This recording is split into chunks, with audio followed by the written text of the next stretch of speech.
miarabantsika rehetra amin'ny anara-maherin' Jesosy Kristy tonga soa eto amin'ity sehatra fampianarana ity. Maro ny fanontaniana ary betsaka ny efa miandry an'izao fampianarana izao momba ny Noely. Itsika moa dia mandeha foana araky ny fitarihan'ny fanamasana, araky ny sitrapon'Andriamanitra, araky ny tenin'Andriamanitra amin'ny alalan'i Jesosy Kristy zany. Ka alohan'ny hidirantsika amin'ny zao fampianarana izao dia manasanao aharitra hatramin'ny farany fa anome voninahitra an'Andriamanitra tsika, andaontsika hivavaka aloha. Raha eo amin'ny anara-maheranao Jesosy dia mbola misaotra sy midera ary mankalaza anao izahay eto Tompo satria fotoana saroby tokoa ny nahafantarana ny sitraponao. Aoka ny fananao masina ny ampitena eto Tompo aoka ho fitaovanao eo am-pelantananao. Androany Jesosy dia mivavaka ho an'ny izay olona rehetra mihaino an'izao fampianarana izao. Mba hainao ny Tompo mikasika ny fiainany, mikasika ny sainy, ny fony, ny fanahiny, ahafantatra marina ny sitraponao. Amin'ny anara-maheranao Jesosy nanaovako izany vavaka izany. Amen. Amen. Tsara ny tompontsika ary tsara izy ary mpanao ny tsara izy. Tiako fantatrao fa izahay dia hatramina kely anay dia tao anatina fianakaviana no tezaina tamin'ny fomba kristianina, ary anisan'izany fitaizana izany dia ny fankalazana ny Noely tamin'izany. Efa tonga ny 25 Desambra dia mahazo kilalao fa misy fotoana ianao mila mahafantatra ny marina, satria ianao dia efa nitsongain'Andriamanitra tao amin'izao tontolo izao. Tsy an'izao tontolo izao intsony ianao na dia eto amin'izao tontolo izao aza. Mila fantatrao daholo ny zavatra ataonao hoe araky ny sitrapon'ny ray any an-danitra ve izany sa tsy. Misy fanontaniana marobe tamin'izany nanitikika ary zany fanontaniana izany dia nitohy hatramin'ny analehibe hatramin'ny hahafantarana an'i Kristy izay isorana an'Andriamanitra noho ny fisafidianana antsika. Amen. Misy fanontaniana raha izy ve izy misy ve ny tatapen'ny Noely. Saotra ny ray aman-dreniko aloha nanambarany marina hoe tsy miexista ny tatapen'ny Noely. Zavatra voalohany aloha azontsika ampianarina ny zanatsika dia ny fitenenana ny marina rehetra, satria raha volena ao anaty lainga ny zanakitsika dia rehefa ho lehibe izy dia iny lainga iny ihany no inondry. Ary isika tsy manana zavatra ho tenenina ao anatrehan'Andriamanitra mihitsy ny hoe nampianatra lainga any zanakitsika. Tsia. Faharoa hoe ny Noely ve Krismasy ihany. Fantatrao eto ilay izy. Ary fanontaniana manaky hoe inona moa zany ny tena hidiran'i Kristy ao anatiny atao hoe Noely tena ao tokoa ve izy ary manaiky an'izany tokoa ve Kristy. Mila fantatsika izany zavatra rehetrarehetra izany. Ao anaty baiboly hoe misy fankalazana Noely, misy ve sapin ao, misy ve labozia ao, misy ve girlande ao. Eny, ary raha ohatra ka eny dia aiza ao anaty baiboly misy an'izany fa raha tsy izay dia izy ary no namorona an'izany. Ozy izy ny tenin'Andriamanitra amin'ny Hosea 4:4 andininy 5 hoe ringana ny oloko noho ny tsy fisian'ny fahalalana. Izany hoe rehefa tsy mahalala ianao zany dia misy fandringiana anao. Dia hoy izy koa ny tenin'Andriamanitra toy izakany hoe satria ianao efa nandany fahalalana dia mba ho laviko kosa, tsy ho mpisoroko intsony, ary efa nanadino ny lalàn'Andriamanitra anao ianao ka dia mba ho adinoko kosa ny zanakao. Eto zany dia zava-doza re olona raha lasana bavy malalo amin'ny tompo ny tsy fahalalana marina ny lalàna an'Andriamanitra, ny fanadonoana ny lalàn'Andriamanitra, satria tsy hainao rery no adin'Andriamanitra fa hatramin'ny zanako koa tenin'Andriamanitra zany. Tenin'Andriamanitra koa amin'ny Tesalonisianina 5:1-2 miteny hoe amin'ny anaran'i Jesosy Kristy, fantaro ny zavadrehetra ary azony mafy izay tsara. Fantaro ny zavadrehetra ary azony mafy izay tsara. Zay mahatonga anahako hoe androany dia mila ianao mahafantatra. Jaona 5:2-3 miteny hoe ka ho fantatrareo ny marina ary ny marina anafaka anareo tsy ho andevo. Halleloia. Rehefa milehibe ianao rehefa ohatra ka mahalala an'i Kristy dia te hanompo an'i Jesosy Kristy, te hafantatra hoe inona ny sitrapon'ilay mpanjaka antsika Jesosy Kristy, inona no sitrapony, inona ny zavatra fanao tokony hatao mba tsy hanarana ny fanaon'izao tontolo izao. Ary satria mila fantatra hoe iza ny identité anao. Romanina 12:2 miteny hoe ary aza manaraka ny fanaon'izao tontolo izao fa miova ny fanavaozana ny saina hamantaranareo ny sitrapon'Andriamanitra dia izay tsara sady akasitrahana no marina. Aza manaraka ny fomba izao tontolo izao, eny na eto amin'izao tontolo izao ary fantaro izay inonao, fantarany koa ny identité anao hoe izy ianao eo amin'Andriamanitra, eo amin'ny Kristy. Fomba niza no arahanao, fomba lanitra ve no arahanao. Ny zavatra misy mantsy izay no tenenin'ny tompo hoe aza mandeha araky ny filan'izao tontolo izao, satria filan'izao tontolo izao dia inona ao amin'ny Jaona 1:2-5:12, Jaona 1:2-5:12 miteny hoe fa ny zavatra rehetra eo amin'izao tontolo izao dia ny filan'ny nofo sy ny filan'ny maso ary ny rehaka momba izao fiainana izao dia tsy avy amin'ny ray fa avy amin'ny izao tontolo izao. Tsara ianao mahafantatra fa saro-piaro ny rainao an-danitra ao ianao. Ary raha ohatra ianao ka zanaky ny ray marina, raha zanany marina ianao dia ny fombany, ny sitrapony, ny lalàny araky ny teny Jesosy Kristy hoe raha ohatra tena tia marina ianareo dia mankatoava ny lalàn'Andriamanitra. Izay tenenin'Andriamanitra tao, izay mila fantatsika, mila mitandrina tsara ny didiny isika. Faly tanteraka aloha fa nanapa-kevitra ny hoe tia tany Jesosy Kristy hamonjena antsika. Ny fankalazana an'Andriamanitra ry olona ary ny fankalazana an'i Jesosy dia isan'andro. Tsy hoe andro anankiray ao anatin'ny taona fa isa segondra, isa minitra, isaky ny apa-efatra segondra ary ianao dia mankalaza anazy foana. Ary mila faly foana ianao. Tsy fotoana anankiray ao anatin'ny ray taona, herintaona no antom-pifaliana. Araka ny ao amin'ny Fampianarana 5:1-4 hoe hoe mifaly oka tsisy aka ny fifalianao.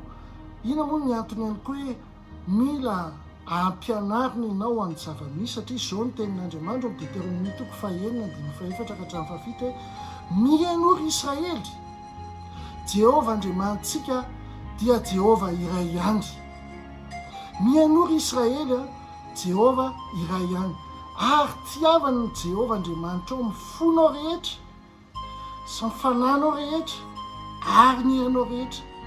Ary aoka ho ao am-ponao izao teny andidiko aminao anio izao, dia ampianaro tsara ny zanakao izany, ary sao na mipetraka ao an-tranonao ianao, na mandeha ny an-dalana, na mandry, na mifoha. Hitanao zany didin'Andriamanitra ny mampianatra ny zanaka, ny fahamarinana fa tsy ny lainga.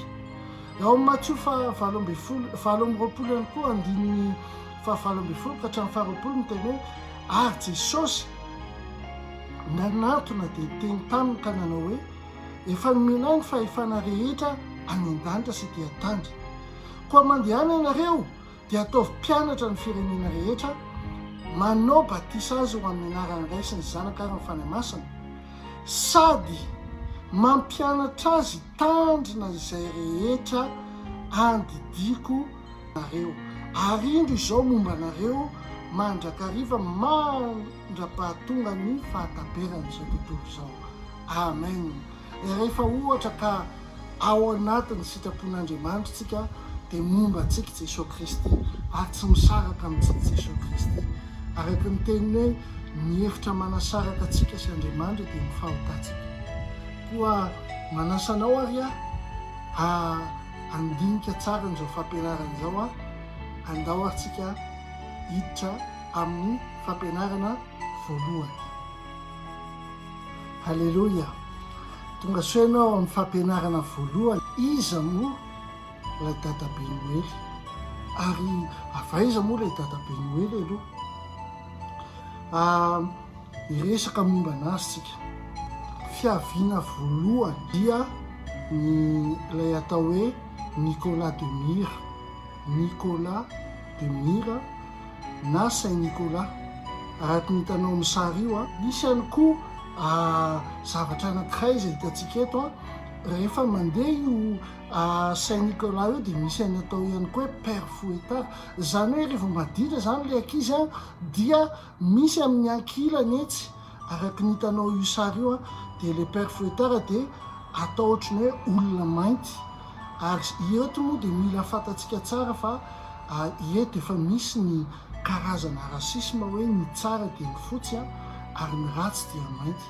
Mila fantatsika izany raha mijery ihany koa tsika dia hoe iza no nanao antsary voalohany an'ilay atao hoe dadabe Noely dia India Thomas Nast izay ateraka tamin'ny 1840 ary maty tamin'ny 1902. Izy io moa dia naka ny tantarany naka le légende. Zany légende zany tsy zavatra hoe nisy akory fa zavatra noforonina mba angano sy hirahira zany dia izy no nanao sary voalohany izay singanina eto fa maintso ny akanjon'ilay dadabe Noely tamin'ny voalohany. Avy eo nisy rangahy anankiray izay atao hoe Robert Walker izay hitanao amin'ny sary io ihany koa tamin'ny 1803 hatramin'ny 1889 izy no avelona teto an-tany dia nanao sariny dadabe Noely menamena sy fotsifotsy. Nanomboka teo zany le dadabe Noely menamena sy fotsifotsy. Inona moa ny antony satria tsotra noho ny Coca-Cola. Hivarotro Coca-Cola resaka marketing zany le izy dia nataony zareo mena sy fotsy le dadabe Noely ary hitanao araka ireo sary eo fatra 1931 fa 1800 ary dia efa nanomboka ny publicité ny Coca-Cola. Tiako fantatrao ihany koa nefa fa zao ny tenin'Andriamanitra. Hitanao le hoe dadabe Noely dia hoe Saint Nicolas ary voasoratra ao anaty baiboly nefa amin'ny Apokalypsy 2:2 Apokalypsy 2:2 izay vakiko anao milaza toy izao: kanefa izao ny toetranao, alanao ny asan'ny Nikolaita izay halako koa. Halanao ny asan'ny Nikolaita izay halako koa. Efa voasoratra ao anaty baiboly tsy akasitrahan'Andriamanitra ny asan'ny Nikolaita satria ny atao hoe Nikolaita dia ireo izay mandray ny asan'ny Nicolas mazava ho azy. Ary fanontaniana ary ao anatin'izany aiza Jesosy Kristy ao anatin'izany. Raha ohatra ka le Noely misy ny dadabe Noely, izay zany ny rain'le Noely, aiza Jesosy Kristy ao anatin'izany, aiza le Krismasy ihany koa ao anatin'izany. Dia raha mijerytsika matetika dia isaky ny Noely dia atambatra ny Noely sy ny Krismasy ary atao karazana hoe trano momby Jesosy zazakely araka ny ohatran'ny hitanao maso ary matetika ary ny fiangonana dia mampiravaka ny hoe atao eo ny momba ny Noely rehetrarehetra dia atao eo koa momba ny ferahany Jesosy Kristy. Hiditra amin'ny fampianarana tapany faharoantsika. Mijerytsika momba ny dadabe Noely teo izay tsisy idiran'ny Kristy mihitsy. Dikan'izany zany raha kristianina ianao aza toroina hoe misy dadabe Noely zany amin'ny zanaka satria lainga zany, lainga tanteraka zany, tsisy idiran'ny Kristy ny dadabe Noely. Faharoa, ahoana ty daty 25 décembre ity? Tena teraka tamin'ny daty io marina ve Jesosy Kristy? Baiboly no hamaly anazy. Ary tiako hosokafanao ny Lioka 2:7-7. Zao ny tenin'Andriamanitra amin'ny anara mahery Jesosy. 7.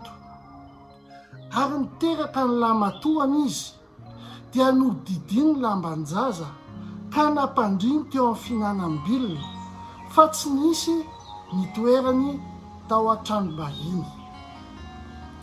8. Ary nisy mpiandrondro tamin'izany tany zany nitoetra tany an-tsaha nitandrina ny ondriny tamin'ny alina. Tamin'ny alina terahan'i Jesosy zany dia nisy mpiandrondry tany an-tsaha tamin'ny alina. Dia raha diniantsika nefany dia zao any Israely dia rehefa andro ririna andro zao ary indrindraindrindra rehefa tonga ny 25 Desambra dia zao avy be ny orana ary misy lanezy mihitsy ary satria mangatsika. Afaka mijery meteo ianao fa ny Baiboly efa miteny an'izany mihitsy. Jereo ny tononkirany Salomona toko 2:112, tononkira toko 2:112. Zao ny tenin'Andriamanitra hoe fa indro lasa ny ririnina ritra tsy misy intsony ny ranonorana. Hitanao zany teniny mihitsy hoe any Israely rehefa tonga ny ririnina dia misy ny ranonorana araka ny hitanao amin'ny sary io. Ary mihoatran'izany azy rehefa tonga ny volana Desambra dia misy lanezy mangatsika tanteraka andry. Dia eto ianao mety ilaza hoe ka amin'ny atoandro ke misy ny lanezy io tiako hitanao ty sary ty any Betlehema io sary io tany 2021 rehefa ohatra ka volana Desambra 25 Desambra amin'ny alina. Ka dia ho gaga ihany tsika hoe ohatran'izao ve ny toetrandro dia isy mpiandrondry ivoaka iandrondry amin'ny alina eo ambany lanezy ohatran'izao. Tsy amin'ny andro Desambra sy tsy amin'ny andro ririnina mihitsy tompoko volana nahaterahan'i Jesosy. Hovalitsika le hoe teraka tamin'ny daty io marina hoe Jesosy Kristy 25 Desambra hoe le Krismasy dia mivaliny dia tsy teraka tamin'io Jesosy na ny toetrandro fotsiny azy no jerena araka ny soratra masina. Mila fantatrao zany avaiza ty 25 Desambra ity. Hiditra amin'ny fampianarana fahatelotsika. Mino fa eo tsara ianao rehefa atao zany ny fandiniana araka le fampianarana teo aloha teo dia voalohany aloha tsisy idiran'i Jesosy Kristy i dadabe Noely. Faharoa, tsisy idiran'ilay daty ny 25 Desambra ny atao hoe Krismasy. Fa avaiza moa ty Noely ty? Tiako eto ianao tena atakatra tsara mihitsy satria mila fantatrao hoe fanavaiza. Inona ny antony nanaovana nyty resaka Noely ty? Ity fampianarana ity dia fampianarana lalina ka tiako ianao anaraka tsara, hifantoka tsara. Raha manana stylo moa ianao sy kahie dia raisinao ty satria zava-dehibe ho an'ny fanahinao zany. Ny atao hoe Noël dia avaiza dia atao hoe Noyo na nouvelle dia hell soleil. Nouveau soleil zany hoe masoandro vaovao. Zay ny dikany hoe Noely. Misy dikan'le hoe masoandro vaovao. Mila fantatrao fa ny romanina tamin'izany dia izy ireo no hoe tena taky ny amerikanina amin'izao fotoana izao hoe zareo no tena matanjaka indrindra teto ambonin'ny tany. Misy mantsy fotoana ny sinoa natanjaka indrindra, misy fotoana ny arabo natanjaka indrindra, misy fotoana ny mongol natanjaka indrindra. Fa tamin'izany vanim-fotoana izany dia ny romanina no natanjaka indrindra. Ary zareo dia nanan'Andriamanitra araka ny sary hitanao io hoe sol invictus, na hoe masoandro, na hoe afo tsy resy. Tadio tsara ty teneniko ty afo na masoandro tsy resy. Ary manomboka 17 décembre no nanaovanjareo fankalazana ka hatramin'ny 24 décembre dia mamarana tanteraka ny 25 décembre. Saturnal ny anaran'izy io. Rehefa inona moa no dikan'le hoe masoandro tsy resy ary fa maninona ny amin'io satria rehefa 5 décembre ny Roma araka ny hitanao amin'ny sary io dia io no atao hoe solstice d'hiver. Zany solstice d'hiver zany dia hoe andro lava indrindra hiposehany masoandro. Ary zay mahatonga ny zareo miteny hoe masoandro na afo tsy resy. Izay mahatonga an'le 5 décembre. Ary takan'izao no fankalazan-jareo anazy dia milibra tanteraka amin'ny Saturnal izay ataon'jareo. Fa rehefa tonga kosa ny 5 décembre dia tsy maintsy zareo manao sorona olona tsy manan-tsiny.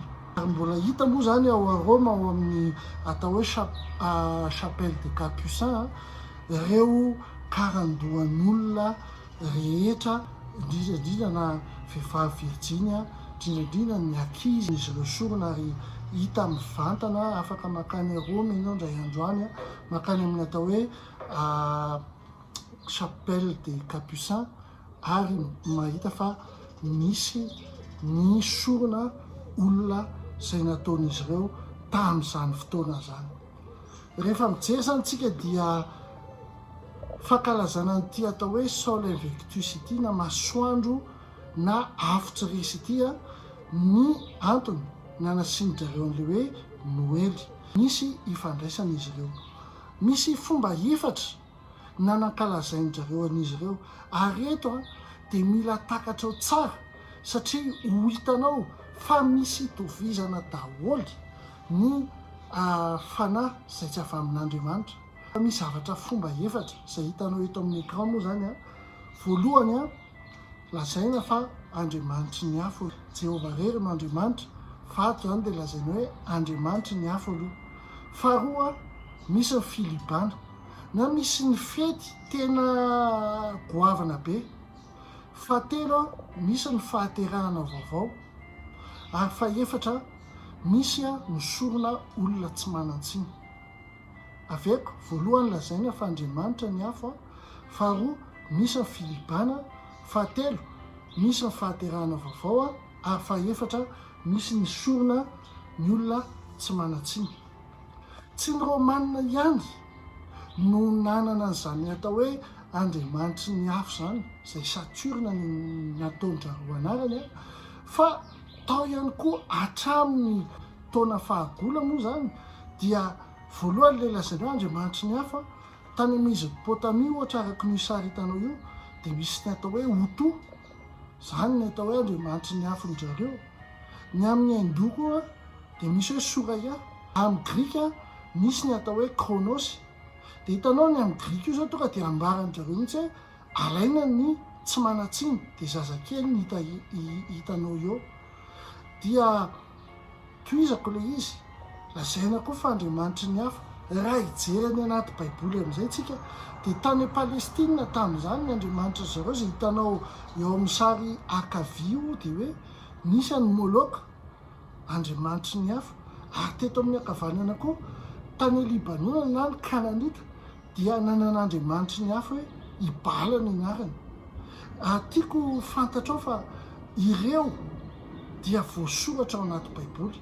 Izany hoe raha mijery ianao amin'ny Jeremia toko faharoa amin'ny telopolo andininy fahadimy amin'ny telopolo, Jeremia toko faharoa amin'ny telopolo andininy fahadimy amin'ny telopolo, dia milaza toko izao hoe ary nanorina ny fitoerana avo ny bala izay eo amin'ny lohasahan'ny taranankinoma izy ka ampandeha ny zanany lasa ny zanany vavy hamaky ny afo ho an'ny moloka izay tsy nandidiko azy natao an-tsaiko akory aza ka dia nanao zany fahavetavetany zany izy mba ampanota ny Joda.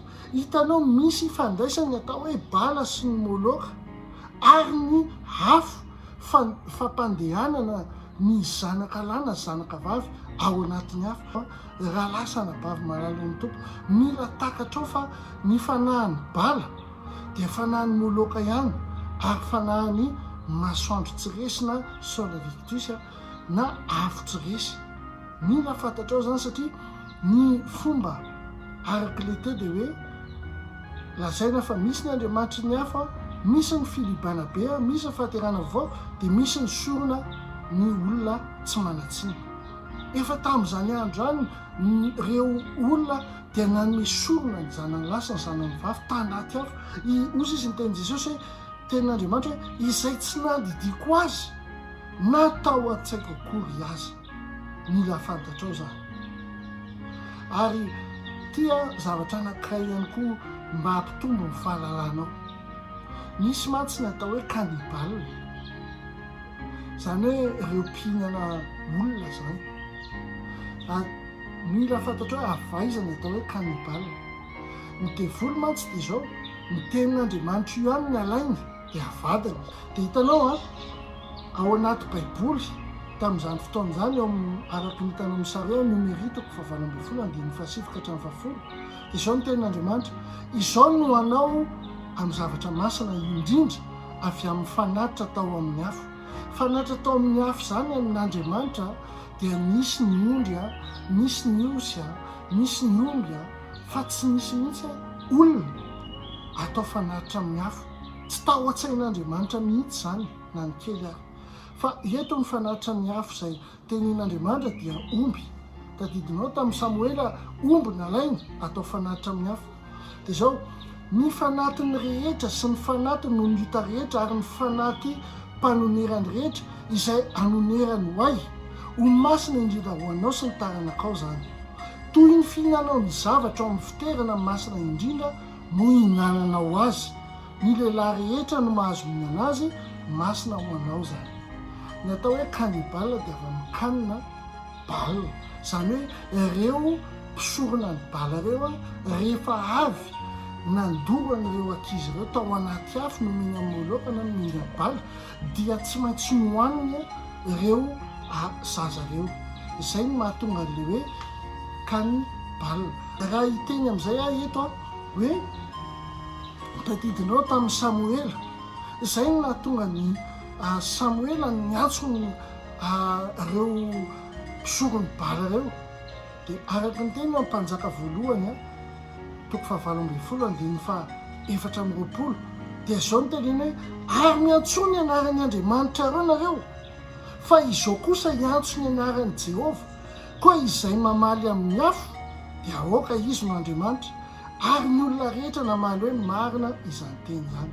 Naninona nanaiky defi ireo mpanompo ny bala ireo, satria ireo nieritreritra hoe ibala zany le Andriamanitra ny afo, le zatra zareo manao sorona olona ao anaty afo, le zatra zareo mihinana an'le tsy manatsiny hoany ataon'ny sakafo le tsy manatsiny noho le tenin'Andriamanitra tamin'ny Noely teo, dia zay no nataonga vahoaka rehetra ny teny hoe marina izany teny zany. Fantatsika moa toy ny tantara dia averiko mitovy tsisy valaka ny fomba nyreto Andriamanitra nyreto firenena reto dia lazaina voalohany fa Andriamanitra ny hafa, misy ny filibana, misy ny fahaterana vao, dia hoe misy ny sorona olona tsy manatsiny. Hiditra lalindalina kokoa tsika.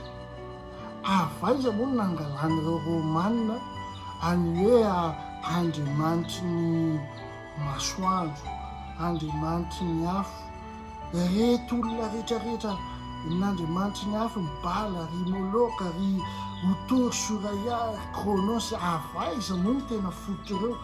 Tiako fantatrao tsara satria eto dia misy secret afanazavana izay mila takarinao ara-panahy. Hiditra amin'ny fampianarana manaraka isika. Teo amin'ny hoe avaiza moa ny fototra reto Andriamanitra ny hafa izay nakalazan'ny Romana ny Palestiniana Kananita tamin'izany fotoana izany izay tsy akasitrahan'Andriamanitra mihitsy, dia avaiza ny fototra dia araka ny hitanao eto dia avy amin'ny Egyptianina. Misy Andriamanitra Egyptianina efatra izay fototra ireo. Dia voalohany aloha ny Andriamanitra masoandron'ny Egyptianina na atao hoe Ra ny anarany. Raha hitanao amin'io sary io dia hoe misy masoandro eo io le Ra io zany eo amin'ny sary ankavia io. Misy maso eo iny no mbola ho azavaiko rehefa avy eo. Fa jereo fa misy tovitovizana daholo, misy an'le masoandro ery ambony ery dia masoandro faharoa Isis. Isis zany amin'ny zareo Egyptianina dia hoe reny reny taiza zanaka ary midika fahaterahana vaovao. Fahatelo Horus, kintana fitarikandro. Mila fantatrao ireo fa ho azavaiko amin'ny antsipriany hoe ahoana tsara ireo. Ary ny fahaefatra dia Seb izay Andriamanitra bibilava sy ny omby. Ireo Andriamanitra ny Egyptianina ireo ny fototra ny reto fanompoam-pivavahana izay hoe avy amin'ny masoandro reto. Hiditra amin'le hoe Ra amin'izay aritsika, le Andriamanitra masoandro ny Egyptianina. Dia ho gaga ianao hoe hitanao raha araka ny sary io dia mahita ianao misy masoandro dia eo ambolohan'le raha ohatrany hoe amin'ny vorona io zany misy karazana zavatra boribory midika zany fa masoandro dia misy ihany koa eo amin'le boribory misy bibilava eo dia misy dikany ihany koa iny tehana tazomin'ireo, misy dikany ihany koa io maso io. Ary eo amin'ny ankavanana moa dia hitanao fa misy triangle, misy maso dia misy karazana masoandro orinan'le maso. Betsaka ny symbole mantsy mifakafantaran'ireo fanahy ireo. Dia misy ihany koa izay no mahatonga ny hoe ahitanao ohatrany hoe rehefa tenenina hoe santa zao dia asindrareo an'iny karazana boribory iny eo amin'ny lohan'ilay sary na sarin'olona. Ny karazana boribory iny midika zany fa eo ambany fahefan'ny fanompoana ilay Andriamanitra ny masoandro na Andriamanitra ny hafa izay mankalaza an'io zavatra io. Ny ato amin'izy izy dia araka ny hitanao io maromaro ny anarany. Isis na Astarte na Asera na atao hoe mpanjaka vavin'lanitra na hoe Reine du Ciel amin'izao koa dia na hoe Maria koa. Dia raha mijery ianao dia reny mitaiza zaza. Dia eto amin'ny sary ankavanana eto ianao dia mahita hoe misy reny eo mampinono zaza, dia eo akaikiny eo ihany koa dia raha mijery ianao misy reny eo mampinono zaza ihany koa. Ity Isis ity zany dia ny anarany miovaova, isaky ny epoka miovaova ny anarany, fa le fanahy dia anankiray ihany. Le fanahy le hoe reny izay mampinono zanaka. Ary jerentsika eo anatin'ny Jeremia 7:1-11 ka hatramin'ny 12 izay miteny toy izao hoe amin'ny anara-mahery Jesosy jereo tsara ny tenin'Andriamanitra momba an'io. 1:11 koa aza mivavaka ho an'ity fireneny ity ianao ary aza manandratra fitarainana sy fivavahana ho azy na mifonamiko, fa tsy hainao anao Tsy hitanao vany ny ataon'ireo an-tanànany Joda sy an-dalabe ny Jerosalema. Ny zaza manano gokotay, ny ray mandrehatra-afo, ary ny vehivavy mametafeta ny koba atao mofo ho an'ny mpanjakavavy ny lanitra sy anidinana fanatitra hidina ho an'Andriamanikafa mba hasosotra ho ahy. Le fanatitra hidina io le zaza atolorana anaty afo. Ary hitanao tsy akasitrahan'Andriamanitra, ary ny manao an'izany tsy na hivavaka ho an'izy ireo ary ianao dia tsy hoe non'Andriamanitra koa, tenin'Andriamanitra zany. Dia raha mijery zany tsika eto, inona ny fandraisany io le rainy zanaka le atao hoe Asera io sy ny ireo bala mpandoro zanaka. Dia jerevy tsara ny mpanjaka voalohany andininy 20 sy 17. Tamin'ny fotoana Fampianarana ireo dia jereo tsara. Ary ankehitriny manira amoron'Israely rehetra ionamiko any tendrombohitra Karmela. Dia eto nisy ny filibana teto, arak'ilay hoe nisy ny Andriamanitra ny afo, dia faharoa nisy ny filibana. Ary ny mpaminany ny bala 500 sy 700 sy mpaminany ny Asera 700 miaraka zany ireo izay mihinana eo amin'ny latabatry Jezabela. Hitanao zany hoe tato nisy any ireo mpivavaka amin'le Asera, zany hoe le reny sy zanaka io ary tatsy dia nisy any bala izay hoe naka ny zanaka dia natolotra ho an'ny afo. Izay ny tenenan'Andriamanitra te hoe tena halako izy izy aza mivavaka ho an'ireo izay manao mofo ampanjakavavy lanitra sy andinana fanatitra hidina ho an'Andriamanikafa. Na hidin'ireo anaty afo ny zanaka izy ireo tamin'izany fotoana izany. Izay no ifandraisan'ireo Asera sy ny bala izay ny Baiboly mihitsy ny tena niarany sakafo zareo tao amin'ny latabatry Jezabela. Dray androany moa mbola hitenenao hoe inona ny tena fanahin'i Jezabela, izay fanahiny contrôle an'olona, satria Andriamanitra tsy micontrôle olona zany mihitsy fa mamisafidy ny olona. Fiditra fahatelotsika satria nisy an'le Andriamanitra anakefatra an'zareo Egyptianina teo dia hiditra amin'le fahatelotsika dia le Horus. Iza moa ty Horus ty dia io zany nolazain'izy ireo fa voalohany kitana fitarikandro. Zany kitana fitarikandro zany hoe étoile du matin, zay zany ny définition ty Horus ty. Faharoa izy zanak'Isis, zanak'ilay Andriamanitra vavin'ny Egyptianina teo. Ary fahatelo izy no ao anatin'ilay hoe mahita ny zavatra rehetra. Izy no misymbolize le hoe maso. Raha hitanao le hoe maso maha be ny symbole momba ny maso dia io Horus io zany no symbole. Ary izy io avy any amin'le atao hoe dagona ry maso ry. Dagona moa dia hita ao anaty Baiboly koa fa tsy hiditra lalina loatra amin'izay satria mandeha ny fotoana. Fa ny mampalaza n'izy ity dia jereo ny satrokany. Ny satroka avy any amin'ny dagona zany dia mitovy ihany. Izay no mahatonga ny satroka ireo mpitondra mpivavahana ireo mitovy amin'io satroka io. Ary ny tehana dia misy dikany ihany koa, mbola ho azo avy akeo rehefa avy eo no manambara aminao fa rehefa ny olona anankiray mangalatra ny toeran'olona anankiray dia tsy afaka izy ho original mihitsy. Ity zany no nangalatra ny atao hoe toeran'i Jesosy. Dia jerentsika amin'ny Apokalipsy 2:20, andininy fa 9. Apokalipsy 2:20, andininy fa 9. Mino fa manaraka tsara ianao dia jereo ny tenin' Jesosy Kristy. Izao Jesosy naniraka ny anjeliko anambara aminareo ireo zavatra ireo ho an'ny fiangonana. Izao no solofo sy taranak'i Davida, ny kitana mamirapiratra fitarikandro. Amen. Jesosy Kristy ny kitana mamirapiratra fitarikandro, fa tsy Horus akory. Halleloja.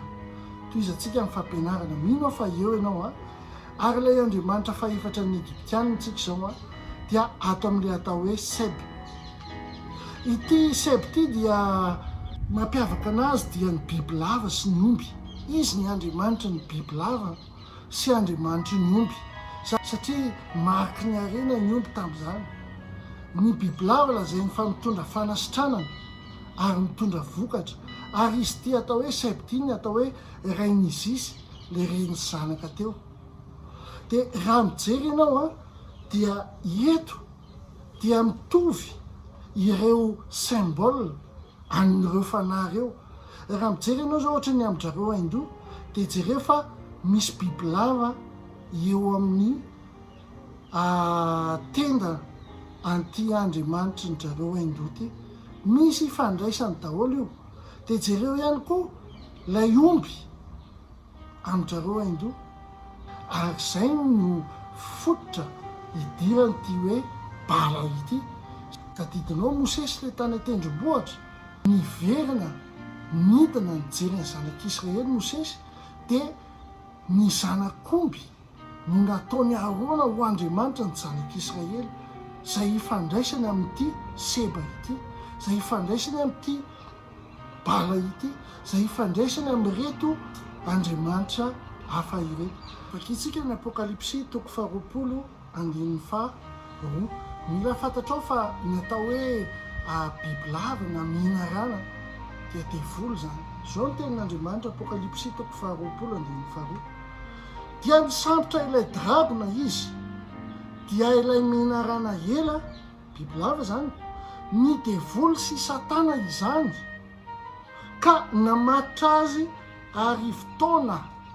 Hitanao zany devoly Satana lay mihinarana.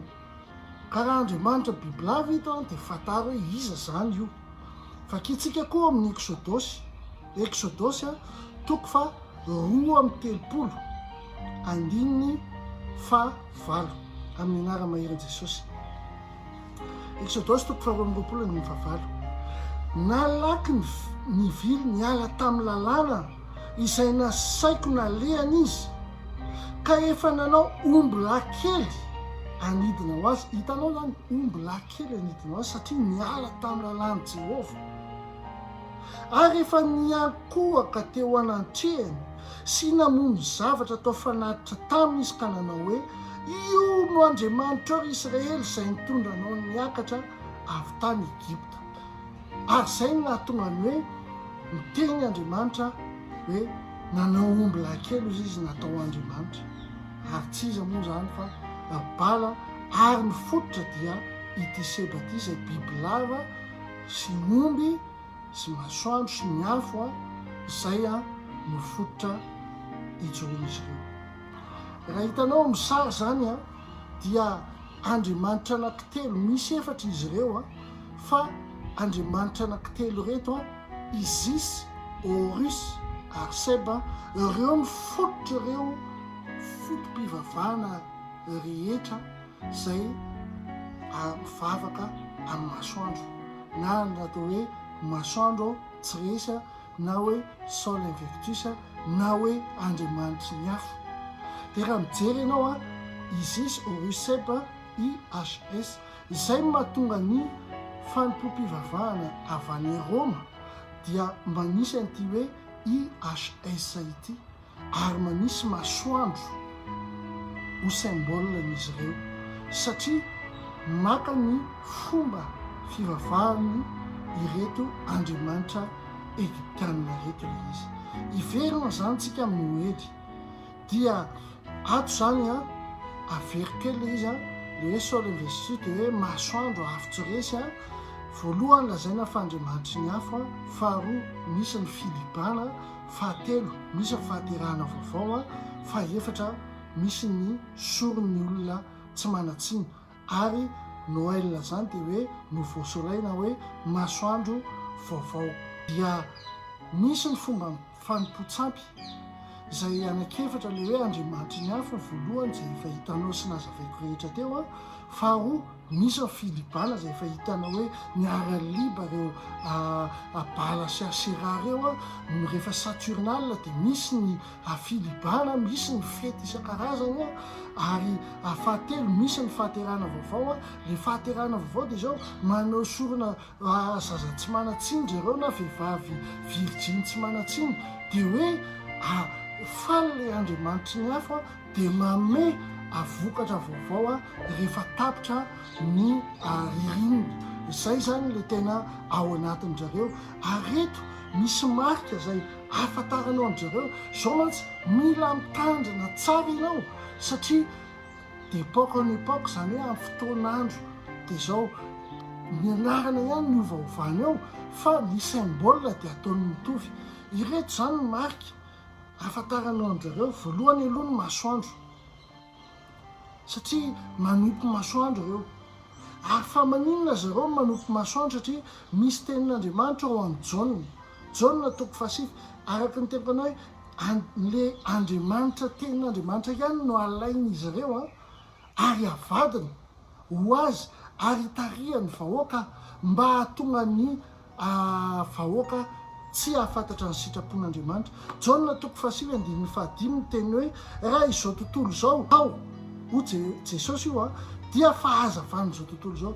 I Jesosy Kristy zany fahazavany zao tontolo zao, fa tsy ny masoandro, tsy ny saturne akory, fa izareo mifantana hoe misy ny fahazavana ao dia alainy le fahazavana hoe masoandro ny fahazavana, ireto Andriamanitra reto ny fahazavana. Afaka koa tsika mijery amin'ny Jaona toko 5:12 ny teny ohatran'izao hoe amin'ny anaran'i Jesosy. Ary Jesosy ny teny tamin'ny olona indray ka nanao hoe izao ny fahazavany zao tontolo zao izay manaraka tsy mba mandeha maizina fa anana ny fahazavanaina. Amen. Izany atao hoe masoandro amatsy dia hoe fahazavana, fa kosany Jesosy Kristy ilay fahazavana marina. Fa rehetra zany lasa mampanompo olona amin'ny resaka afo, amin'ny resaka fahazavana. Ary eo no ahafantarana anazy satria ny symbole an' Jesosy tsy symbole na masoandro mihitsiny. Eto zany ny ahafantarana hoe rehefa misy symbole masoandro, jerijerevo tsara re olona. Faharoa, ny symbole dia ny biby lava. Araka ny efa nivakiko taminao tao amin'ny Apokalipsy toko 12:7 teo, raha nijerany reto andriamanitry ny Egyptianina reto ianao izay averikely eto moa ny sariny, dia hitanao tsara fa misy idirana biby lava foana daholy ny zavatra eny amin'ny tampon-dohan'izy ireo. Jereo tsara fa misy biby lava daholy ny amin'ny tampon-dohan'izy ireo. Toizako ihany le izy misy ihany koa ny maso. Fa maninona ny maso? Raha mijerytsika amin'ny Genesis toko 7:5 fa fantatr'Andriamanitra na amin'izay andro hinananareo azy dia ahiratra ny masonareo ka ho tahaka an'Andriamanitra ianareo ahalala ny tsara sy ny ratsy. Hitanao ny maso zany dia miteny hoe nihiratra ny maso dia ahafantarana ny tsara sy ny ratsy dia ho lasa tahaka an'Andriamanitra. Zay ny fitaka nataon'ny bibilava. Ary zay no mahatonga an'izy ireo mankalaza foana n'ity maso ity satria hoe nahazo fahalalana illuminatif, franc-maçonnerie, nahazo fahalalana zany tamin'ny alalan'ity maso ity satria nihiratra ny maso lasa Andriamanitra. Izy mbola le tany an-danitra ny teny hoe zaho koa ho Andriamanitra, izaho no tokony Andriamanitra, dia tsy zany fa Lucifera sy Satana. Tsarovy tsara io zavatra io Genesis toko 7:5. Ary tsarovy fa amin'reto Egyptianina reto dia ilay Horus no symbole ny maso. Fa efatra, vehivavy mitaiza zazakely. Rehefa jerentsika dia mahita n'ity Isis ity tsika, na atao hoe Diana, na atao hoe Asera, na atao hoe Mariko mitaiza zazakely. Ilay vehivavy eto dia symbolise ny fahavitavitana ary mitondra ilay zazakely izay ho atao sorona amin'ny bala. Izay mahatonga ny hoe raha ianao io aniverseranao marina ny tena kalazaina, ka raha kalazaina ianao zazakely foana fa tsy mitombo mihitsy, dia angambany na ianao aza mety ho sosotra, mety tsy zaraka atao amin'ny namanao, satria tsy afaka mihitsy ianao hoe akalazaina miaraka amin'ny kosokiloty foana. Ary maninona ary Jesosy Kristy ny akalazaina ho zazakely foana. Fa ny antony dia satria noho ity izy izy ity hoe misy foana ny renitsy ny zazakely, ny zazakely tsy mahavita ninina. Fa koa jereo tsara ny ato anatin'ny Isaia 7:5. Ambilara maherin' Jesosy. Fa zaza no teraka ho antsika, zaza lahy no menantsika, ary ny fanapahana dia ho antsoriny, ary ny anarany atao hoe Mahagaga, mpanolo-tsaina, Andriamanitra mahery, Rainy mandrakizay, Andriany fiadanana. Amen. Jesosy Kristy ho lazain'io, fa tsy le Orusy ho lazain'io. Ary le hoe fa maninona ny misy an'le reny dia jereo Isaia 49:15. Tiako mihitsy hoe sokafanao ny baibolinao ahitanao ny famarinana amin'Andriamanitra, ary mino fa maharaka ianao an'izao fampianarana izao. Isaia 49:15. Mety manadino ny zanany minono va ny vehivavy, ka tsy hamindra fo amin'ny zanaka na lohaky ny kibony. Mety manadino ihany izy, fa izao kosa tsy mba manadino anao. Hitanao misy le zazateraka, fa misy le reny izay tsy manadino ny zanaka. Tenin'Andriamanitra no tianjareo alaina ary andinana ny sainy zao tontolo zao. Zay mahatonga an'le fankalazana an'ity hoe reny sy zanaka ity. Ireo zany ralasana bavy, mila fantatsika fa misy marika foana ireo, ary tsarovy fa itsika dia mandeha araky ny soratra masina sy ara-baiboly. Ny fampianarana moa hoe dia momba Noely, hitanao teo hoe avaiza lay fombafomba ny Andriamanitry ny afo, avaiza ny purany atao hoe 25 décembre, iza ny tataby Noely, iza reo fanahy zay nalain'ireo firenena samihafa hotompona, inona ny fomba efatra zay nataon'jareo.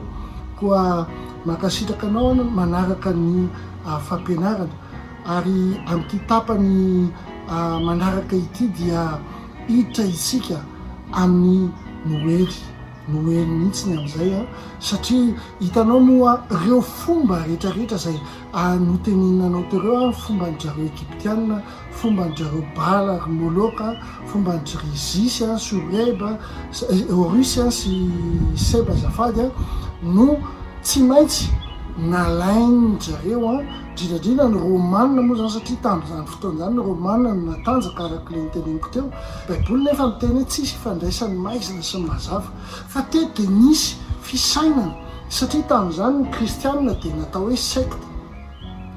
Tamin'izany fotoana izany ireo apôstôly dia nataony mpitondra fivavahana hoe secte, fa saingy nitombo be izy ireo, ary nieritreritra ny fitondram-panjakan'ny Romanina hoe tsika manana ny fombantsika, ahoana ny fomba angalana ny fombantsika, alefa ato amin'irety kristianina rehetra, satria atao izay mampitovitovy amin'ny anganoantsy arirarirantsika, atao izay mampitovy amin'ny kristianina. Zay ny fototry Noely voalohany. Tamin'ny taona 336 i Denis le Petit, zany hoe io prêtre io, Denis le Petit, prêtre katolika romana moa izy io, no nanolotra ny daty io tamin'ny empereur Constantin, zay empereur romanina moa tamin'izany, satria nanomboka ny maro ny olona lasa kristianina. Zay lazaina fa saiko dia ity empereur ity zany mba hahatonga ny fanjakany mafy orony, dia niova lazaina hoe niova ho kristianina izy. Dia ity Denis le Petit 336 no nametraka n'le fanompon'ny Saul Invictus, na hoe fanompon'ny masoandro, fanompon'ny afo zay efa ninaza avy rehetra teo, ho 25 décembre, izay ampifandesina amin'ny Saturnale. Ary tamin'ny taona 529 i empereur Justinien, ny empereur romanina ihany koa, dia niteny mihitsy hoe lasa andro tsy fiasana ary tsy maintsy ankalazaina ny andro fa 5 ny volana desambra.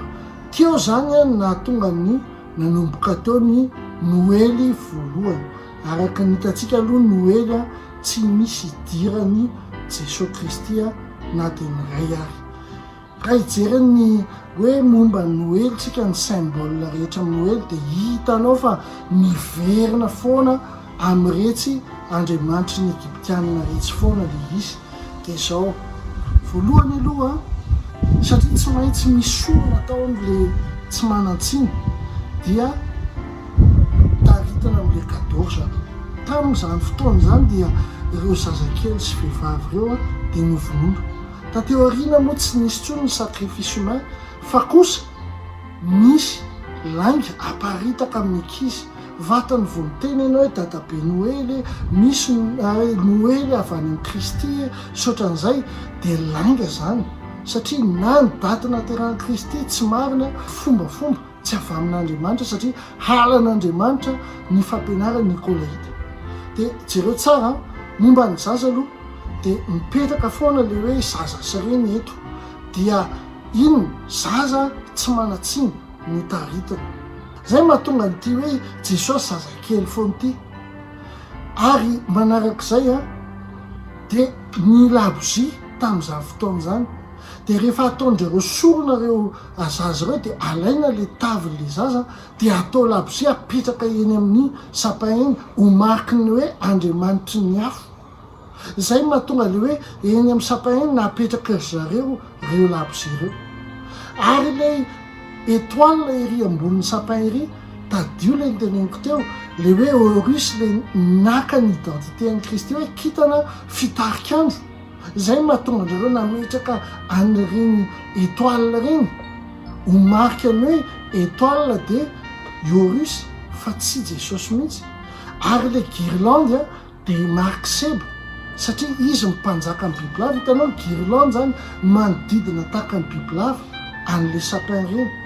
Ary tsy inona fa dia zao fomba ny zareo IHS na Isis, Horus, Seb na Rimoloka, fomba ny zareo tsy misy zavatra mahasamihafa azy. Eo amin'ny apokalypsy 2:2 tenin'Andriamanitra miteny amin'ny anaran'i Jesosy hoe kanefa izao ny toetranao halanao ny asa Nikolaita izay halako ihany koa. Tompo ianao voafidin'Andriamanitra, mila mahafantatra an'izany ianao. Avaizany zany atao hoe fototry ny atao hoe Noely zany. Efa nazavaiko anao teo ka raha ianao no milaza amiko hoe joyeux Noël pasteur dia miala tsiny aminao fa tsy afaka handray an'izany joyeux Noël anao zany satria fanahy tsy avy amin'ny Andriamanitra ko zany, fanahy tsy avy amin'ny tompo izany atao hoe joyeux Noël zany. Amin'ny fampianarana manaraka farany amin'ny tapany farany dia eto amin'izay itsika ny anazavany atao hoe Krismasy. Inona zany ireo fankalazana akasitrahana, fankalazana marina avy amin'ny tompo izay raintsika. Miteza miaritra hatramin'ny farany da in'Andriamanitra ianao hiditra amin'ny fampianarana manaraka itsika. Mankasitaka anao mbola eto antsika amin'ity fampianarana momba ny Noely ity ary izy ity moa dia tapany farany amin'ity fampianarana izay nomena androany ity momba ny Noely. Araka ny feheziko kely izy teo zavatra voalohany aloha dia ny dadabe Noely tsisy idiran'i Kristy. Ny 25 décembre tsy daty nahaterahan'i Kristy. Ary manarak'izay ny fombafomba rehetrarehetra izay ankalazaina ny Noely dia tsy avy amin'Andriamanitra fa avy amin'ireo andriamanikafa. Ary izay no nahatonga ny hoe itsika dia tsy manao Noely. Ny Baiboly ary ny tenin'Andriamanitra ny teny hijoroany atao hoe kristianina satria rehefa manaraka ny Kristy ianao dia tenin'ny Kristy arahana ary tsy ny fomba ny tany no arahanao fa fomba ny lanitra satria ianao efa olom-baovao efa firenena notsombaina ianao. Alleloia. Io andriamanitrantsika io dia andriamanitra ny fifaliana tanteraka. Ary teneniko anao fa maro kokoa ary ny fety sy ny fankalazana ao anaty baiboly. Ny atao hoe andro firavoravoana dia datin'andro anankiray. Tahaka ny lazain'ireo hoe Noely zany a 5 Desambra, datin'andro anankiray io isan-taona. Fa misy ao anaty baiboly ao izay Andriamanitra mivantana miteny azy hoe ireto datin'andro ireto no andro firavoravona ireo. Zany andro firavoravona zany dia miara-mivory amin'ny toerana masina. Toerana masina zany dia hoe eo no ivoriany ny zanak'Andriamanitra ary eo ihany koa rehefa mivory ny roa na telo dia eo afovoany Jesosy Kristy. Hitantsika zany eo amin'ny testamenta taloha sy eo amin'ny testamenta vaovao ary misy ihany koa faharoa andro fifaliana tsy misy fetra.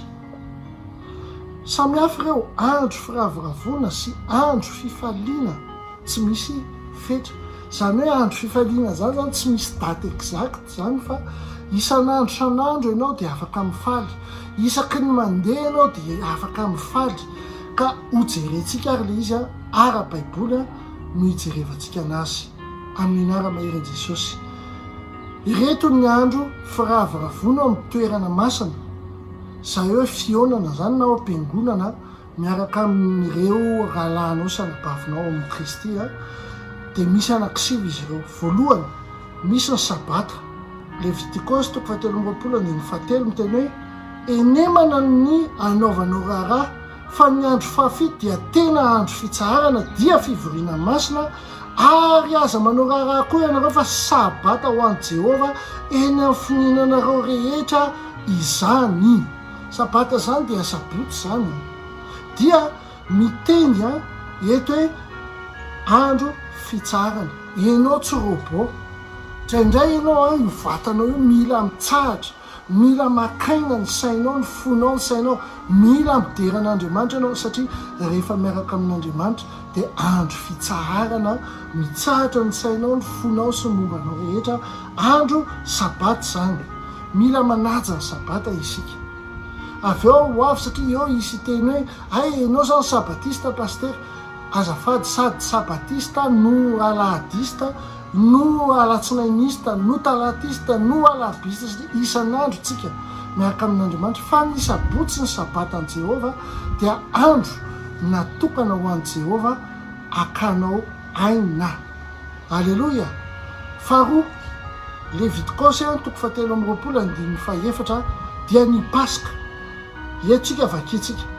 Ny andro faha-efatra amby folo amin'ny volana voalohany rehefa hariva dia Paska ho an'i Jehova. Amen. Io zany fivoriana masina. Faharoa, voalohany teo ny sabata. Faharoa ny Paska. Fahatelo ny mofo tsy misy masirasira. Eo amin'ny fahatelo mofo tsy misy masirasira. Levitikosy 7:20 dia zao ny tenin'Andriamanitra amin'ny andro 15 amin'izany volana zany dia andro firavoravona ho an'i Jehova. Fihinanana ny mofo tsy misy masirasira, afitona no hinananareo mofo tsy misy masirasira. Azontsika jerena koa zany amin'ny Exodosy 12:7 amin'ny tapany be. Amin'ny anara-mahery Jesosy Exodosy 12:7 amin'ny tapany be. Amin'ny anara-mahery Jesosy zao ny tenin'Andriamanitra ary tandrana ny andro ny mofo tsy misy masirasira ianareo fa izany andro izany indrindra no nitondrako ny antokonanareo nivoaka avy tany Egypta. Dia jereo tsara satria eo mantsy isy teny or pastera efa tamin'ny andro taloha zany jereo tsara ny tenin'Andriamanitra eo amin'ny tapany be. Dia ho tandremanareo izany hatramin'ny taranakao fa raha mandimby ho lalàna mandrakizay. Hitanao zay ho lalàna mandrakizay zany hoe tsy manapahataperana. Zany hoe na 2022 io na 2023 io na 2070 io tsy anapahataperana nanao 3000 raha mbola etsika tsy anapahataperana fa lalàna mandrakizay tsy maintsy tanterahana. Alleloia. Faefatra, ny firaviravona amin'ny andro voalohany. Eto amin'izay zany ny andro voalohany dia alahady, dia ny andro voalohany Levitikosy 7:7. Ary amin'ny andro voalohany dia isy fivoriana masina ho anareo, aza manao taojavatra akory ianareo. Amen. Ary any amin'ny apôstôly tamin'ny andro voalohany ihany koa izy ireo nivory ary nanao fotoam-pivavahana. Dikan'izany zany sabotsy ianao makaina manomam-panahy amin'Andriamanitra, alahady ianao mivory manao fivoriana masina ho any Jehovah. Zay ny mahatonga an'ity hoe andro voalohany ity ihany koa dia mila ankalazainy. Levitikosy 7:7. Fahadimitsika izao dia ny santabary. Eto amin'ny Levitikosy 7:7. Mitenena amin'ny zanak'Israely, rehefa tonga ny amin'ny tany izay omeko anareo ianareo ka hijinja ny vokatrany, dia mitondrà amboara iray amin'ny voalohan'ny-bokatrareo ho ampisorona ianareo. Misy ihany koa moa Madagasikara mitondra ny santabary eo anatrehan'Andriamanitra, ary efa miteny Andriamanitra amin'ny fotoana io eo no amafazana ny rano fitsofan-drano. Fahenintsika izao dia ny andro fitsofana trompetra. Jereo amin'ny Levitikosy 7:7 amin'ny anara-maherin' Jesosy. Mitenena amin'ny zanak'Israely, ny andro voalohany amin'ny volana fahafito dia ho andro fitsaharana ho anareo, dia fahatsiarovana ny fitsofoana trompetra ho fivoriana masina. Amen. Fahafito dia ny andro fanavotana. Levitikosy 7:7 dia miteny toy izao amin'izay, amin'ny andro fahafolo amin'ny volana fahafito zany dia andro fanavotana, dia isy fivoriana masina anareo, ary ampahoro ny tenanareo ianareo ka hanatitra fanatitra atao amin'ny afo ho any Jehovah. Hitanao, andro fanavotana zany andro zany, ary misy fanatitra atao amin'ny afo. Zany hoe raha ny tena marina, eo no anaovana ny fanatitra amin'ny afo, tsy ny zaza amam-behivavy, tsy mana-tsiny akory, fa tamin'ny taloha dia fanatitra amin'ny hafa izay fanatitra torana. Amin'izao fotoana izao moa tsy izany intsony no ataony any, satria ao anaty baiboly mbola ho ampianariko indray andro any, misy teny mihitsy hoe rehefa tsy tonganao eo le osy na le ondry dia ataovy fanatitra vola le izy. Eto koa zany dia miteny hoe amin'Andriamanitra zany atao hoe fanatitra zany dia zavatra natoraly, zavatra normal, zavatra zany no izy. Be dia be ny manenjika fiangonana amin'ity resaka fanatitra sy ampahafolokarina ity. Rehefa tsy tianao fanatitra sy ampahafolokarina ianao dia aza kristianina intsony, satria ny zavatra voalohany amin'ny maha kristianina dia ny fanomezana. Jehovah naneho ny exemple, tsy nangataka ianao fa nomeny ny zanany lahatokana. Bahoavitra Jaona 3:16, nomeny ny zanany lahatokana. Zay ny voalohany nataon'Andriamanitra, nomeny ny zanany lahatokana. Dikan'izany fomba kristianina ny manome. Za matsy gaga amin'ilay manenjika fiangonana, manenjika pastera. Misy aloha manao ny tsy mety, kanefa ny rehefa tsy mety aminao dia mila atao fotsiny. Fa ny atao hoe fanatitra, ny ampahafolokarena, ny fotoana manokana ho an'ny fanatitra, zava-dehibe zany ho an'i Jehovah. Ka za ianao any am-piangonana naterina ny fanatitra anao, fa tsy any any barana. Be dia be ny any bary, vary lavo ny fiainan'ny olona, be dia be ny fokarongony, vary lavo, fa tsisy manan-kihana mihitsy ny bara izay eo akaikinao. Fa izay fiangonana izay misy ny fanatitra sy ny ampahafolokarena dia be mpanan-kihana be. Fantatra hoe avay izay fanahy zay. Avalo ny fifiraviravona amin'ny sapandrofy na taberina kely. Izao no tenin' Jehovah. Mitenena amin'ny zanak'Israely hoe amin'ny andro 5 zany volana fahafolo izany no hitombohan'ny andro firaviravona fitoerana amin'ny trano ratsakazo afotoana ho an'ny Jehovah. Fetin'ny taberina kely zany amin'ny trano ratsakazo misy sapandrofy. Ary ny fahasivy dia ny andro Pentekosta, izay hitanao amin'ny asa ny apôstôly 2:2. Ary no nitonga tamin'ny andro Pentekosta dia teo amin'ny fitoerana iray izy rehetra. Amen. tonga tamin'ny andro pentekosta teo amin'ny fitoerana masina zany izy rehetra fitoerana ray a ahafahan'izy ireo a nideran'Andriamanitra. Firavoravoana sivy ireo a ny firavoravoana zay hita ao anatin'ny baiboly hoe ireo ny tokony akalazainao amin'ny andro manokana any amin'ny fitoerana masina.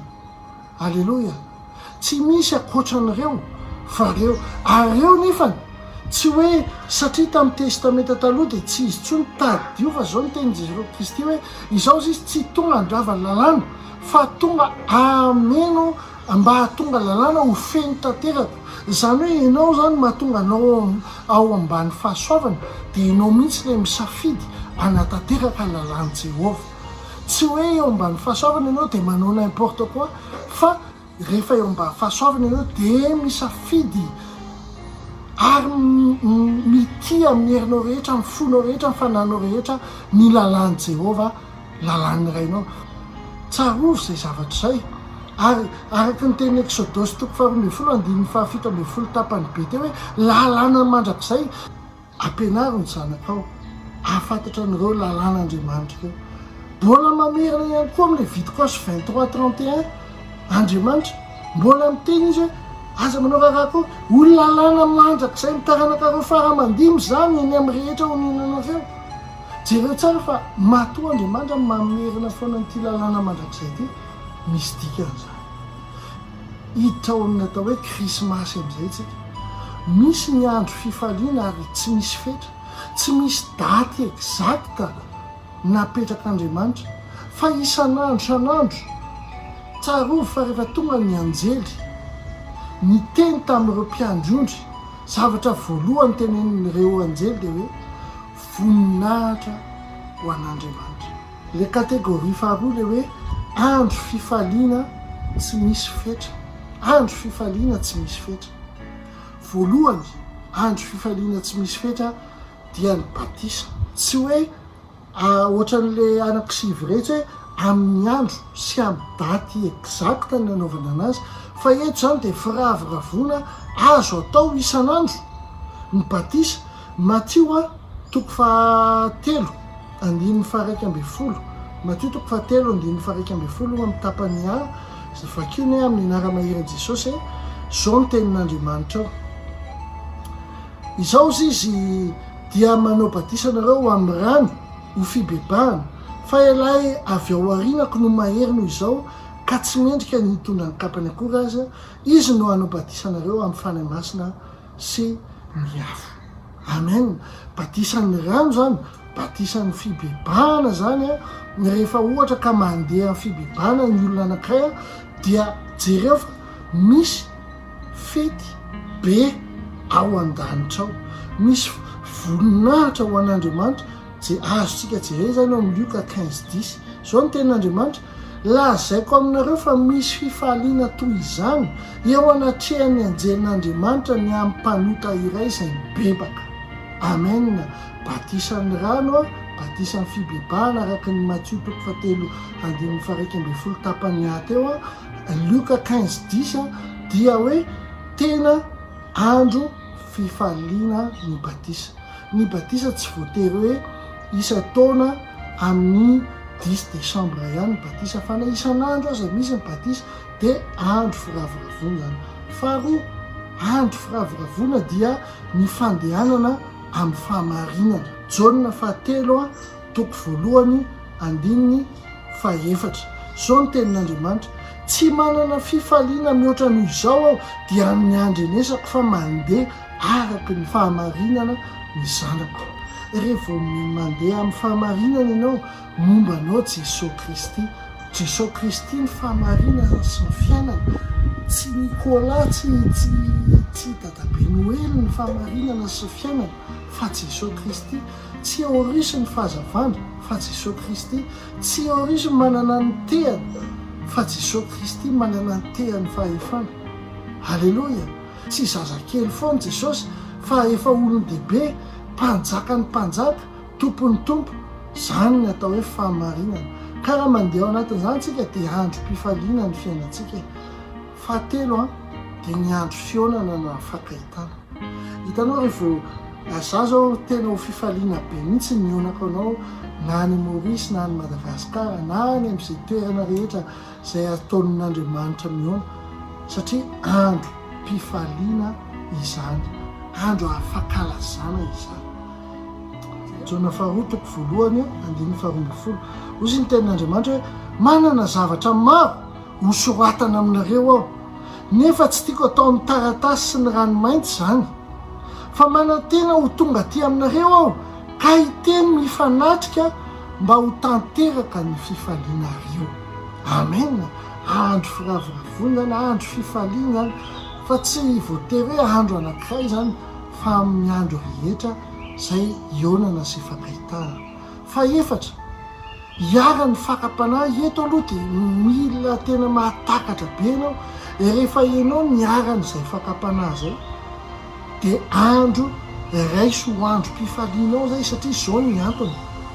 Za aloha dia ohatr' izany, indraindray tena mafy le zavatra mahazo, tena mafy dia mafy, fa rehefa mafy ny zavatra mahazo dia misy izy aho hoe hetsika indray ianao Andriamanitra, hiasa indray ianao Andriamanitra, ary tsisy aka ny fifaliako araka ny Filipiana 4:4 hoe mifalia hatrany, tsisy afaka nala ny fifaliako fa hiasa indray ianao.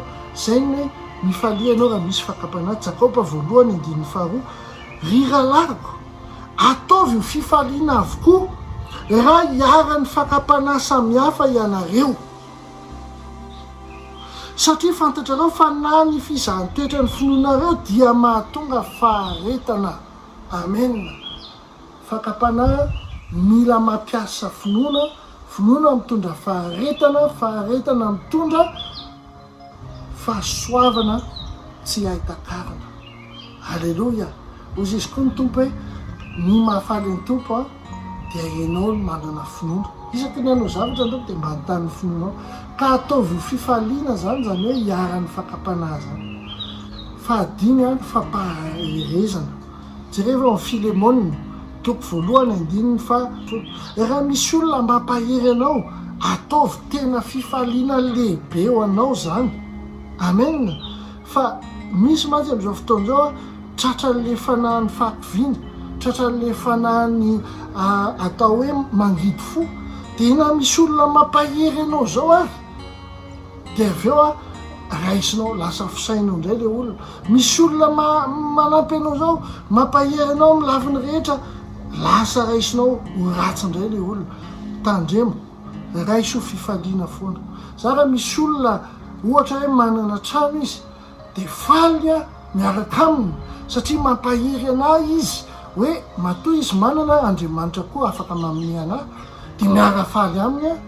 Amen. Raha misy olona misandratra dia miara-faly aminy satria mampahery anahy zany. Filemonina 1:2 eny rahalahy, oka hanana fifaliana avy aminao ao amin'ny tompo ao, velombeloniny foko ao amin'ny Kristy. Amen. Dikan'izany velombeloniny zany hoe ampaherezo ao amin'ny Kristy.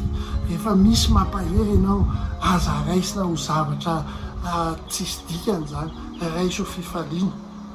Amen. Fahenina dia fifaliana lalandava, izay hitantsika eo amin'ny Filipiana 4:4, fifaliana lalandava. Oka tsisy anaisitra ny fifalianao ninona zavatra mitranga dia oka tsisy anaisitra ny fifalianao. Raha hitenena hoe dia tsy afaka homototra sotezitra zany, afadio fifaliana ny fahatezerana sy ny fahavinirana sy ny mangidy fo, fa oka ianao hiaina ao anaty fifaliana lalandava.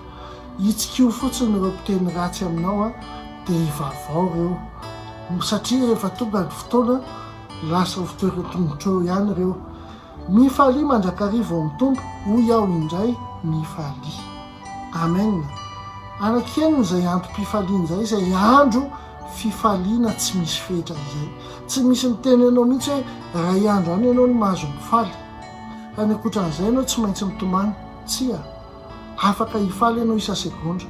Ary eto ary indroa mihitsy Andriamanitra miteny amin'ny alalan'ny mpanompona hoe mifalia mandrakariva ao amin'ny tompo, hoy aho hoe indray mifalia. Ary ny farany dia ny Krismasy. araka ny teneniko anao teo a ny Noely tsy Krismasy mihitsy.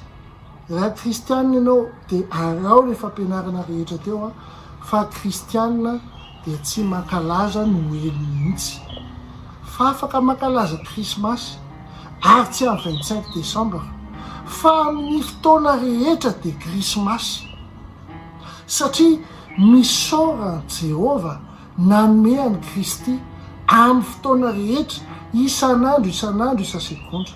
Raha tena tiany zanakao ianao, tsy andro ray isa-taona ny hanomezanao fanomezana ho azy, fa raha tia anazy ianao isaka n'izay mahatsiaro ianao dia manome ao anazy. Teneniko anao koa, tsy ny Krismasy tsy hoe zaza ihany, fa ny olona rehetra ny antony nahatongavany Jesosy Kristy, na lehibe ianao, na kely ianao, na tanora ianao, tonga ho anao Kristy.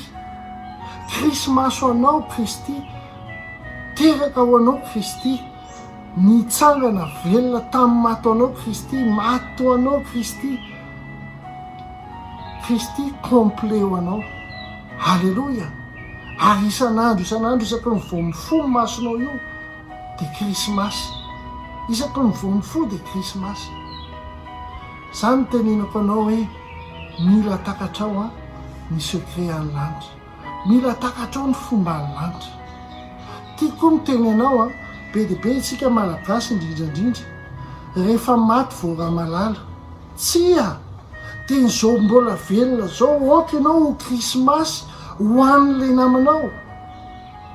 Ohatran'izany vao nifampiresaka tamin'ny mpanompon'Andriamanitra ray aho, izay tena akaikako moa, dia hoe ahoana moa zany hoe omena medaly le olona rehefa maty? Atao intsony le medaly rehefa maty?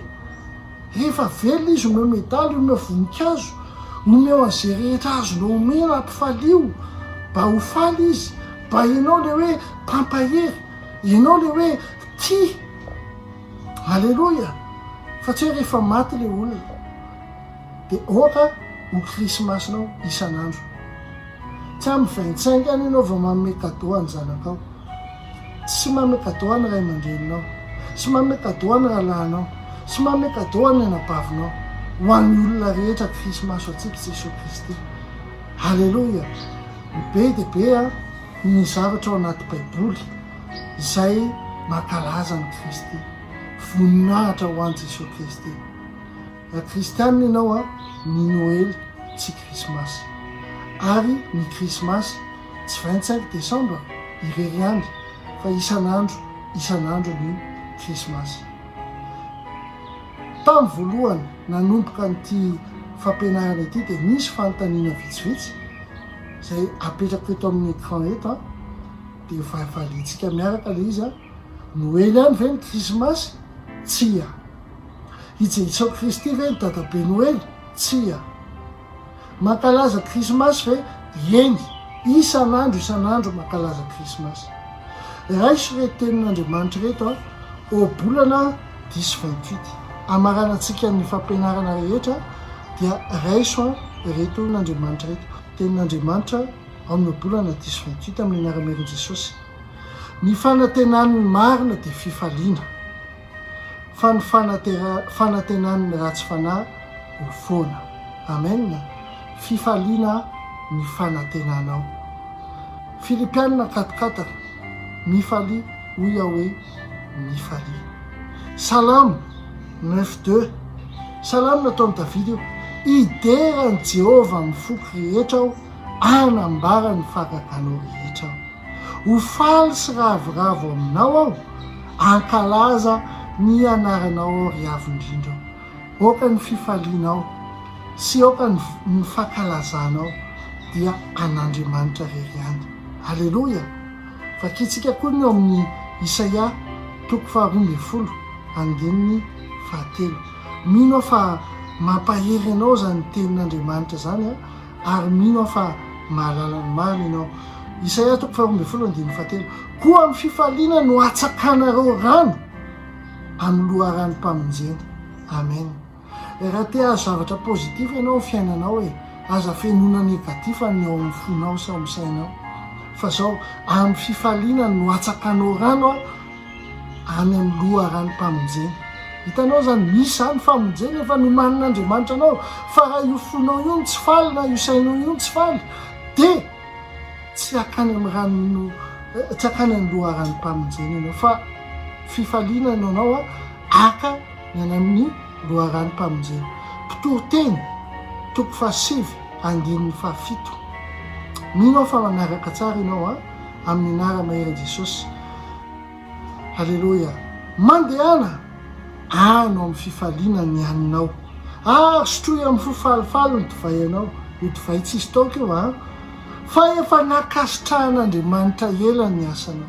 Rehefa faly ianao dia ndana hoany tsara ny sakafonao ndana sotroy tsara ny divay anao, jus de fruit anao zany tsisy alcool fa efa kasitrahan'Andriamanitra ny asa amin'ny tananao. Ndana zany miasa hoan'ny sakafonao, ndana ianao mifaly isan'andro satria tsy indray mandeha isa-taona ianao no mifaly, fa isan'andro ianao no misakafa ary hoanao mpifaliana sakafonao. Salamo 104 Salamo 104 amin'ny anara mahery Jesosy Kristy. Midiry eo amin'ny vavahadiny amin'ny fisaorana ary eo amin'ny kianjany amin'ny fiderana. Misaora azy mankalazany anarany. Amen. Misaoran'Andriamanitra te volana ty moa dia volana mifantoka amin'ny fisaorana anazy tsika. Misaoran'Andriamanitra midiry amin'ny vavahadiny amin'ny fisaorana eo amin'ny kianjany amin'ny fiderana. Tsy afaka kalaza ny anarany ianao raha tsy eo ny fifaliana. Ary ny fifalianao dia fifaliana isan'andro. Krismasy ho anao Jesosy Kristy isan'andro. John 5:1-2 amaranantsika amin'ny fampianarana. John 5:1-2 miteny hoe izany zavatra zany efa nilazaiko taminareo mba ho aminareo ny fifaliako ka ho tanteraka ny fifalianareo. Oka hiara hifaly tsika amin'izany fampianarana zany satria tsika mahafantatra ny marina ary marina anafaka tsika. Ozy izy ny tenin'Andriamanitra amin'ny Salamo 7:2 izay tazomitsika n'ity volantino dia misaora ny Jehova fanahy ary aza ny sady adinoina ny fitahiny rehetra. Amen. Volana fisaorany ty okatsika hisaotra an'Andriamanitra. Aza diny ny ao am-piangonana tsy misy endriky seba bibilava guirlande zany, tsy misy labozia endriky orisy resaka masoandro zany. Manomboka amin'ny lahadieriny izao omena kadô daholo na ny lehibe ny be antitra na ny tanora na ny zazakely mba ho krismasy ianao ho an'izy ireo. Ndana mifady anina ianao ary omeo any manitra zay mba hanananao zarao amin'ny manitra zay mba hanananao kely. Raha manana sakafo ianao valalana kay dana manapaka valala omeo an'izay tsy manana mba ho krismasy ho an'izy ireo ianao. Ary tahian'Andriamanitra ianao minao fa amin'izao fampianarana izao kasihan'Andriamanitra ny fonao sy ny sainao. Raha ohatra mbola tianao hinona fanondro izao fampianarana izao dia jerevo amin'ny YouTube, jerevo amin'ny Facebook fa entoko fahasoavana sy famindram-pony anaraka anao amin'ny andro rehetra iananao dia hitoetra ohatran'i Jehova andro lava ianao. Amin'ny fitiavana lehibe no andefasako ny arahaba sy ny fifaliana ao amin'ny tokantranonao ary fisaorana ho an'ilay avo indrindra tompony tompo mpanjaka amin'ny mpanjaka Jesosy Kristy. Tahian'Andriamanitra ianao amin'ny herin'ny fananasana.